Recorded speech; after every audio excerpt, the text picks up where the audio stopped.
আপনাদের যদি কম্পিউটারে উইন্ডোজ দেওয়ার সময় নেক্সট পার্টটা যদি ওপেন না হয় বা নেক্সট না যায়, তাহলে আপনি কি শিফট ধরে F10 চাপ দেবেন শিফট ধরে F10। তারপর আমাদের এরকম আসবে, আসার পর আমরা লিখতে হবে ডিস্ক পার্ট, লিখে এন্টার প্রেস করবেন। ডিস্ক পার্ট এন্টার প্রেস করে লিখবেন লিস্ট ডিস্ক, এইরকম লিস্ট ডিস্ক লিখে এন্টার প্রেস করবেন আবার।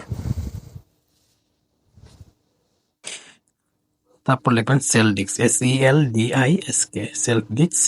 জিরো আছে আমাদের, যেটা ডিস্ক জিরো ওইটা দিব।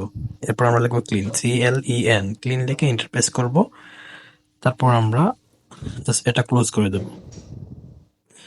এরপর আমরা দেখেন এই জায়গা থেকে রিফ্রেশ আছে, ঠিক বাম দিকে রিফ্রেশে ক্লিক করে দেব। একটু সময় ওয়েট করতে হবে, তারপরেই আমরা নেক্সটে ক্লিক করতে পারবো। আমরা ভলিউম নিয়ে বাড়িয়ে নিচ্ছি।